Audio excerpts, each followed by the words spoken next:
5 years after my death, the company was in crisis. Emma Vance came to my apartment, demanding another design blueprint from me. The caregiver told her, "Mr. Hayes has passed away." Emma scoffed. "How long has he been throwing this tantrum over Leo? Is he still not over it? You tell him to get that design drawn up immediately. If he holds up the company, he can forget about me paying his medical bills." The caregiver said nothing, turning back into the room and returning with a black and white photograph. "Mr. Hayes is right here. He couldn't afford a burial plot, so his ashes were buried in a barren field on the outskirts of San Francisco. By the way, Ms. Vance," the caregiver's gaze was terrifyingly calm, "do you know why I've stayed here all this time? It was to see with my own eyes what form your retribution would take. This was the 5th year after my death. In life, I was a staunch atheist, believing that death was the end. Only after dying did I realize that souls are real. As a wandering spirit, I was free to go wherever I pleased. I saw Emma and Leo in her mansion, living in perfect harmony, their sweetness undiminished. He had recently injured his knee playing basketball, so she had someone bring a special ointment from Germany and applied it for him herself. Leo was always so thoughtful, asking softly, "Ethan's wrist used to be bad too. Should we send some of this to him?" Emma's expression immediately soured. "He's used to roughing it. He's tough as nails and doesn't need something so expensive." Leo smiled to please her and asked, "Ethan still won't see you or call you. Doesn't that make you sad, Ms. Vance?" "Sad? Me for him? You must be joking." Leo smoothly unbuttoned the top of his shirt, revealing his defined collarbone as he pulled Emma into his embrace. There. If Ethan has wronged you, can't I make it up to you in his place? Come on, Ms. Vance. Check out the results of my latest workouts." He guided her hand to his firm chest, and the icy look on her face finally melted. "You're the thoughtful one." The living room was soon filled with passion as they became lost in each other. Emma forgot all about the company. Occasionally, a fleeting thought of me would cross her mind. Standing before the massive floor-to-ceiling window in her office, she would gaze at the star-filled sky and murmur, "The stars are so bright tonight." I was obsessed with astronomy. When we were young, Emma loved lying on the roof with me, listening as I told her the names of the stars and the legends of the constellations.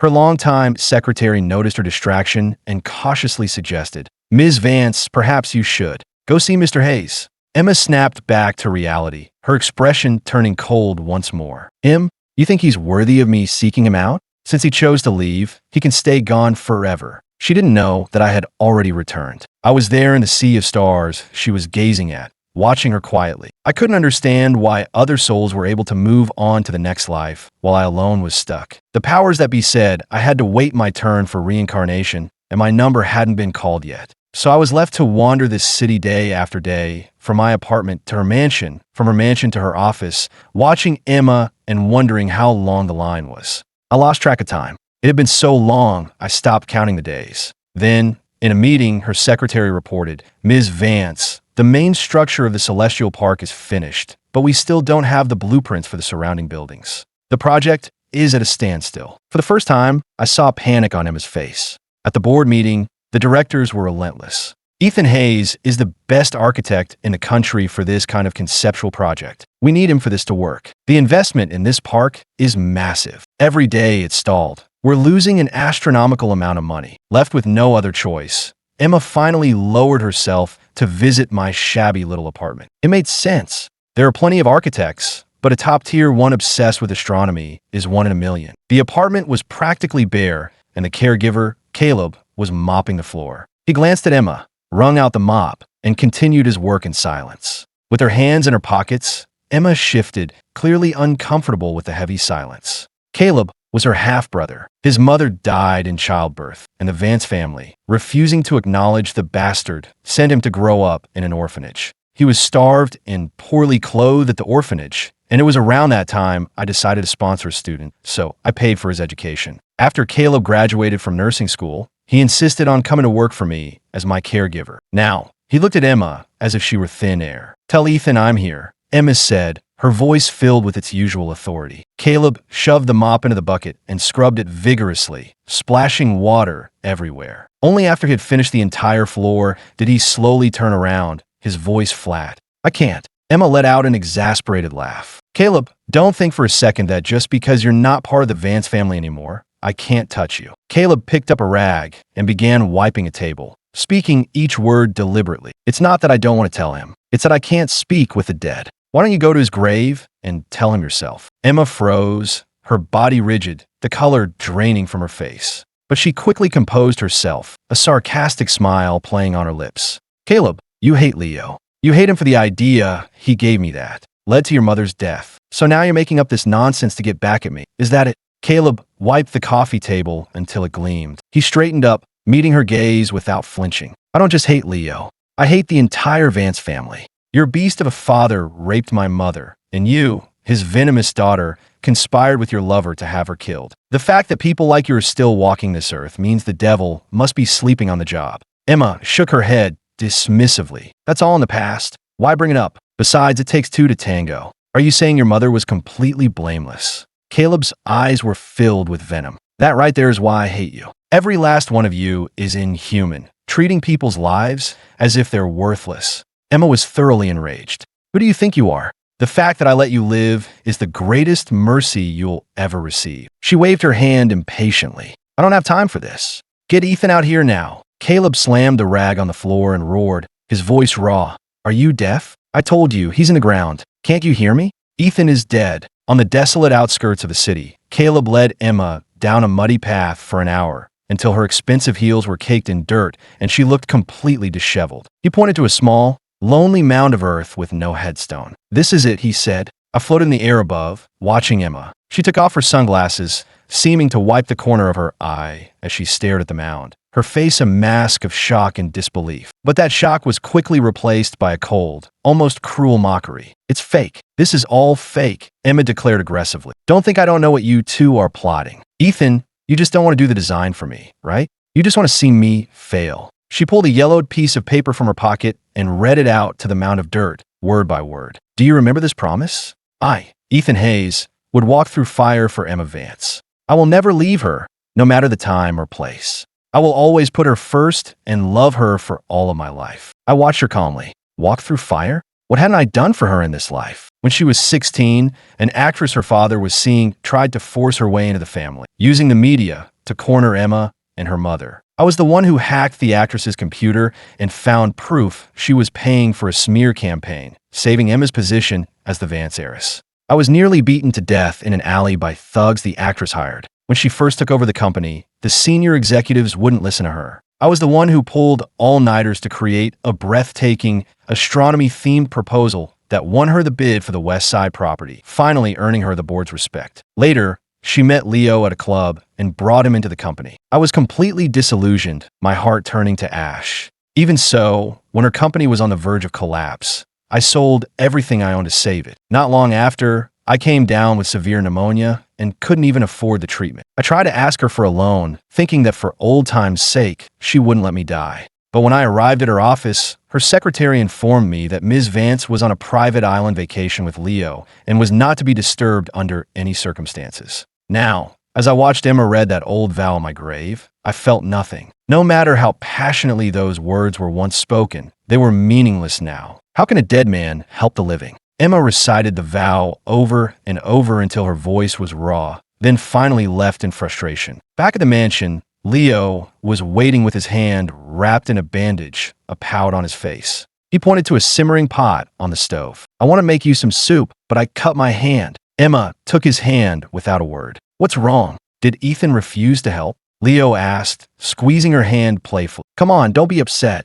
Try my soup. I promise it will make you feel better. This was Leo's secret weapon. His cooking had always been the way to her heart. Only this time, Emma was not in the mood. We have a chef. You don't need to go to the trouble. She pulled her hand away and went straight to her study. She opened her laptop, and the screen lit up with a picture of a young man under the stars. He was wearing a simple sweatshirt, gazing at the night sky, the light in his eyes brighter than any star. The housekeeper, Maria, brought in coffee and glanced at the screen. Oh, isn't that Mr. Hayes? Emma's body went rigid. Realizing her mistake, Maria gave an awkward smile, set down the coffee, and quickly left. Emma's fingers traced my outline on the screen as she murmured to herself, "You were always so difficult, not nearly as sweet and gentle as Leo." She seemed to be trying to convince herself, repeating, "Yes, Leo is better. He's handsome, charming, and he can cook." The Emma of 10 years ago would never have thought that. Back then, She was the awkward heiress of the Vance family, sent to oversee a project at a remote factory where she met me. I was a top architecture student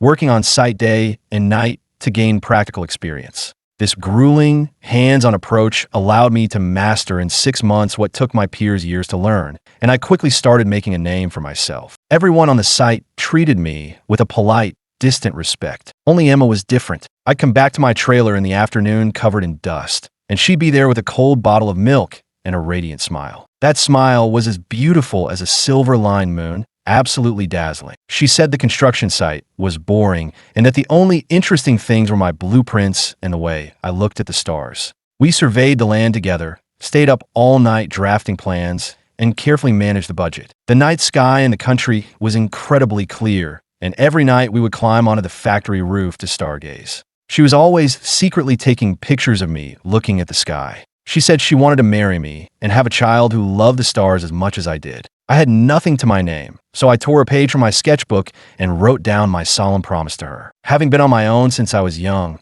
I was used to being alone. But in that moment, I suddenly felt I had found a harbor for the rest of my life. It was the first time I had ever felt such warmth. I've read that rich heiresses like you always have a few boy toys on the side. I once teased her. Never.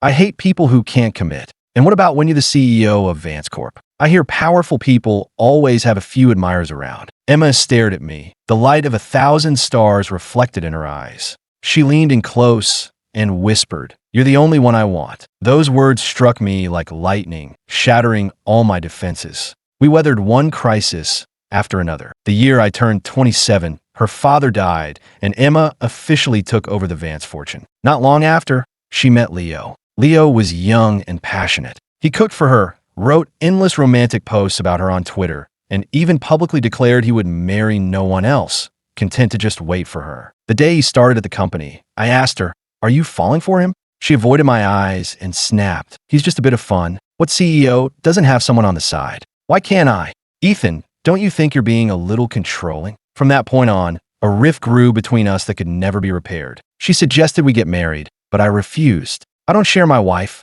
I said, my voice cold as ice. Emma finally lost her patience. "Ethan, open your eyes. You're not talking to some ordinary woman. I'm the CEO of Vance Corp." I shook my head. "I'd rather you were." Just as Emma complained, I was difficult and stubborn. Most men would have done anything for a woman with her money and beauty, but I wasn't like most men. Leo was different. After Emma and I fought, he would bring her a soothing bowl of soup and calm her down. At first, she was annoyed by it, but she gradually came to enjoy his constant attention and accepted his presence in her life. "See, there are plenty of men in the world who adore me," she'd say. "Only you, Ethan, treat me like I'm nothing." The girl who took my picture under the stars had finally become the ruthless CEO she was meant to be. The Celestial Park project ground to a complete halt. The board members were hounding Emma relentlessly. She grew more and more desperate, hiring a private investigator and contacting all my old friends, classmates, and colleagues, trying to find me. The investigator finally reported back, "Ms. Vance, there's no trace of Mr. Hayes anywhere in the country." Then search internationally. Emma was nearly hysterical. "Search every single country. I don't care what it costs. Find him." I stood beside her,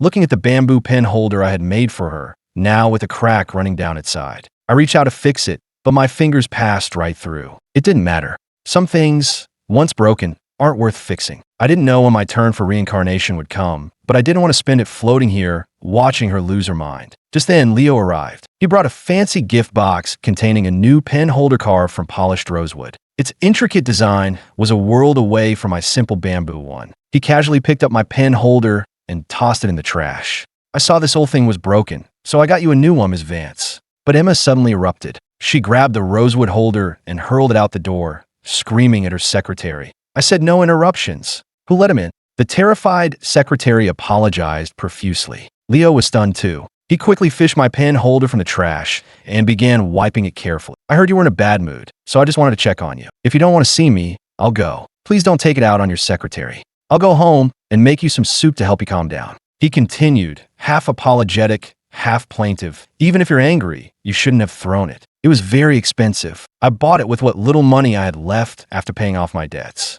I was confused. Paying off debts? Was Leo's family in debt? Why was he telling her this? Unless... Emma's expression softened. She pulled him down to sit with her. "It's my fault. I've been so busy I forgot to send you the money." I'll never forget how you risked bankruptcy for me. I was just on edge. There was only one person who had risked bankruptcy for her. Me. How could she possibly think it was Leo? Then I remembered. To avoid making her feel indebted to me, I had transferred the money directly into the company's account without telling her it was from me. And the new intern in the finance department at the time had been Leo. Emma calmed down, hugging Leo with her chin resting on his shoulder. "You're scary when you're angry," he murmured. Just then, there was a soft knock at the door. "Ms. Vance, get out." Emma snapped without looking up from Leo's embrace. "Can't you see I'm busy?" After a moment of silence, the knock came again, more urgent this time. "Ms. Vance, we have news about Mr. Hayes." The secretary showed in a man in a sharp suit. He was an account manager from my bank, explaining that I had rented a safe deposit box there. The lease had expired, and since they couldn't reach me, they had contacted Emma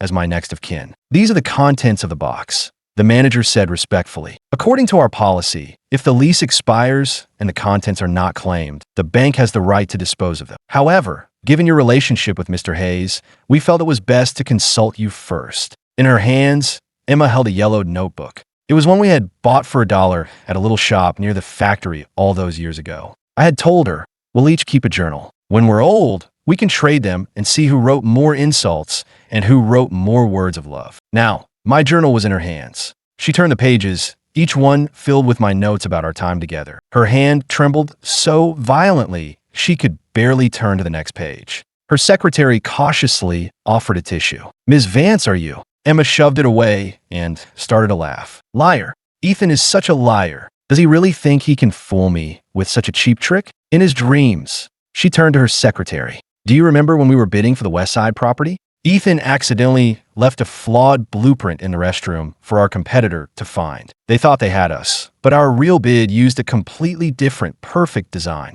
He's just pulling the same trick again, and you all fell for it?" Emma threw her head back and laughed, a shrill, haunting sound in the cavernous office. The secretary, Leo, and the bank manager exchanged uneasy glances, none of them daring to speak. They all knew the truth, but as long as Emma refused to believe it, they wouldn't dare voice it. He probably just couldn't afford to renew the lease on the box. So he cooked up this scheme to force my hand and get money from me. What a devious mind. Staring at the notebook, her face was a dark mask. "Go to the apartment," she told her secretary. "Tell that caregiver if Ethan doesn't show his face, he's out on the street." As I recall, the company paid for that apartment. Leo, who had been worried Emma's old feelings were resurfacing, was delighted. He whisked her back to the mansion, promising a feast of her favorite dishes. But for once, Emma had no appetite. The pressure from the board was mounting. Without the blueprints, the park couldn't be built, and every day of delay was costing a fortune. She had tried other designers, but none of them could capture the celestial theme. Their proposals were all lackluster.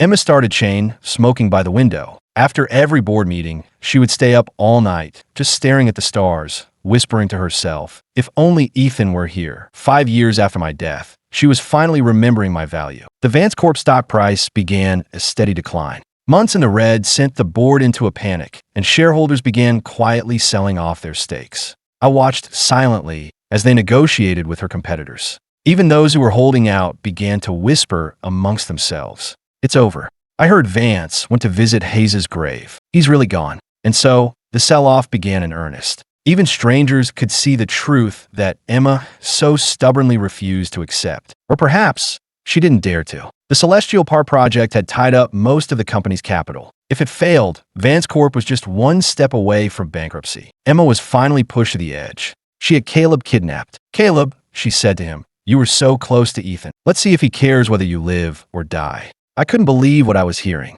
"Emma, have you lost your mind?" I floated beside her, trying uselessly to stop her. "He's your brother. How can you do this to him?" But the living can't hear the cries of the dead. Caleb was locked in an abandoned warehouse where Emma's thugs took turns beating him, splashing him with cold water whenever he passed out. I watched, helpless, wishing I could tear those bastards apart. I knew how to fight. If I were alive, there would have been no match for me. But as a ghost, I couldn't even touch them. As dusk fell, Emma arrived. Caleb lay on the floor, covered in blood. He looked up at her and smiled. "You're getting desperate, aren't you?" He didn't need to say it. Her hair was a mess. Her eyes were shadowed with dark circles. Her clothes were wrinkled, and her shoes were caked with mud. "You are desperate. That's wonderful. Your misery is my joy." Caleb laughed, the sound echoing through the empty warehouse. Emma watched him, her expression turning strangely sad. You hate me because of your mother. But what about Ethan? Why does he hate me? Why is he hiding from me? Caleb just laughed until tears streamed down his face,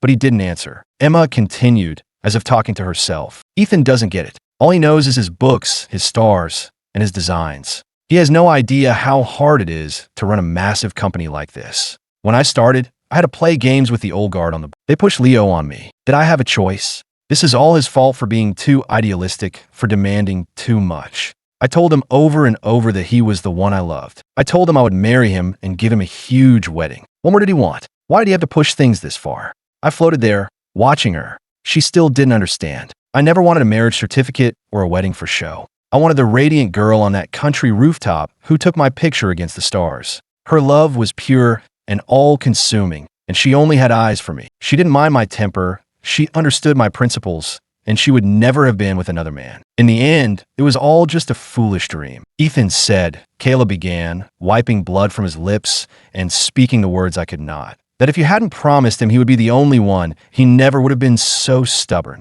Emma was silent for a long time. I did promise that, she finally said softly. And I broke that promise. But he was different. Leo was just a distraction. Ethan was the only one I ever wanted to spend my life with. The stock has been in free fall for a month. Our employees are already looking for other jobs. Emma clutched her head in pain. If I can't get those blueprints and restart construction, Vance Corp is finished. She suddenly grew agitated. Caleb, you're a Vance too. For the sake of the family, why can't you just tell me where Ethan is? Caleb looked like he was about to die from laughter. I'm a Vance. You remember that now? He shot back. Did you remember? I was a Vance when you threw me in an orphanage? And I already told you where he is. You're the one who refuses to believe it. Emma was furious. You won't talk? Fine. Let's see how tough you are after your big sister has a little chat with you. You too. She was about to give the order when her secretary came stumbling in, holding out a phone. Ms. Vance, you need to see this. Emma, enraged, shoved him aside. See what? Can't you see I'm busy?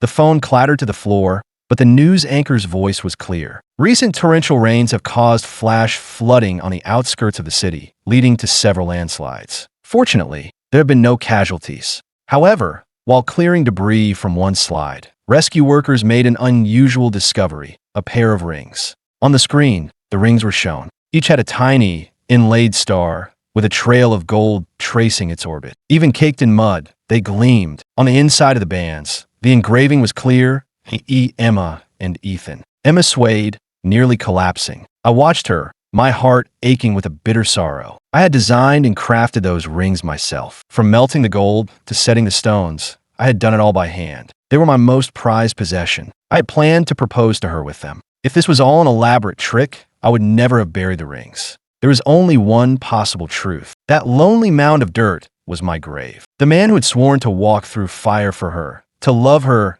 and never leave her, was buried beneath it, now washed away by the storm, turned to dust. Ms. Vance, are you okay? Her secretary asked, rushing to support her. Emma's face was a mask of grief, her body shaking uncontrollably. She looked at Caleb, her voice a raw whisper. Ow, how did Ethan die? The look on Emma's face brought Caleb a deep, cruel satisfaction. He smiled. Pneumonia. He couldn't afford the treatment, so he died. Oh, and I bet you're wondering how a top designer could be broke, right? Well, Caleb said, drawing out the word, he gave every penny he had to a woman to help her save her company. And after that, he had nothing left for himself. No, that's not right. Emma's eyes were wild as she tore at her hair. Why didn't he come to me for money? He tried. Caleb screamed, putting all his strength into the words. But you were on a private island with Leo. You left orders that you were not to be disturbed by anyone. The only sound in the warehouse was the echo of Caleb's words, crashing over Emma again and again. Not to be disturbed, not to be disturbed, disturbed. Emma shot to her feet and staggered toward the door. She took one step before her legs gave out and she collapsed. When she awoke, she was in a private room at a Vance Corp hospital. Leo was sitting by her bed, his eyes red. You're awake. Are you okay? He asked, helping her sit up. You scare me half to death. I heard you went to see Ethan yesterday. He was always so hot-headed. He never liked me. You shouldn't let him upset you like this. He poured her a glass of water as he spoke. Emma turned her head away, her eyes fixed on him. His skin prickled under her intense gaze. He looked down, forcing a smile. Why are you looking at me like that? Emma suddenly smiled, a slow, deliberate expression. Leo, yes. I just remembered something. Leo gave a playful smile. What is it? Anything you want, even my life, it's yours. Emma spoke slowly. You studied finance in college, didn't you? I want you to lead the corporate restructuring to get us through this crisis. The glass slipped from his hand and shattered on the floor. The color drained from Leo's face. Emma, Ms. Vance, he stammered, on the verge of tears. You want me to go up against those old sharks on the board? To handle the restructuring?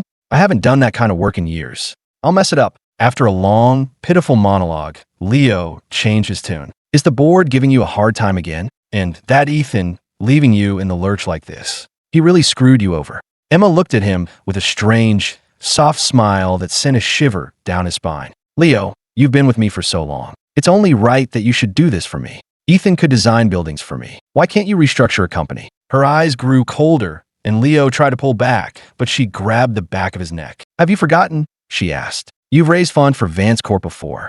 Panic flashed in Leo's eyes. He tried to struggle, but two bodyguards appeared at the door and pinned his arms. Yes, I did. I had to borrow all that money. I went deep into debt for you. The finance department can prove it. The finance department? As I recall, they were all transferred to our overseas offices right after that, weren't they? You were quite close with them, weren't you, Leo? He was trembling too much to speak. What a coincidence, Emma said, her voice light, but her eyes filled with a bottomless sadness. Ethan's entire life savings vanished, and you suddenly appeared with a fortune to save the company. It's time to atone, Leo. He struggled wildly. Emma, Ms. Vance, I'm sorry. Please give me another chance. Emma shook her head and nodded to the bodyguards. The large men hauled him out of the room like a sack of garbage. A police car was waiting outside. Leo had been involved in plenty of shady dealings over the years, and Emma had always looked the other way. But now he had crossed a line. She closed her eyes, exhausted. Make some calls, she told her secretary.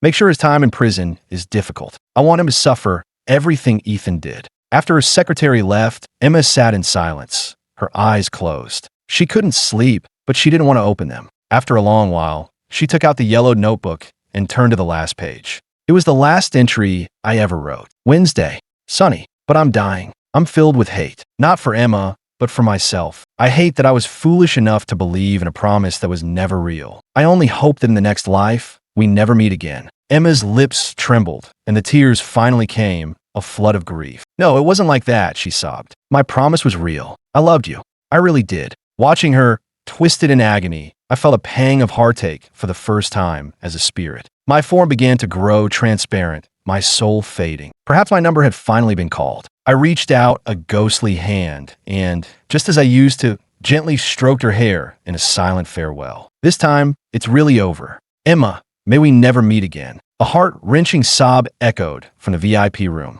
A month later, it was all over. Leo was convicted of embezzlement, fraud, and several other charges and sentenced to 20 years in prison. The scandal surrounding the stalled Celestial Park project, combined with the massive stock sell-off, caused Vance Corp's capital chain to snap. The company was on the brink of bankruptcy. Just then, a man named Caleb Vance appeared, presenting a family heirloom and declaring himself Emma's half-brother. He executed a swift takeover of the company's shares and, presenting the completed blueprints for Celestial Park, brought the company back from the dead. After Celestial Park was completed, Caleb announced that Vance Corp would be renamed CE Holdings. That same day, Emma Vance, the former CEO, died in her hospital room from post-operative complications. She was 29 years old.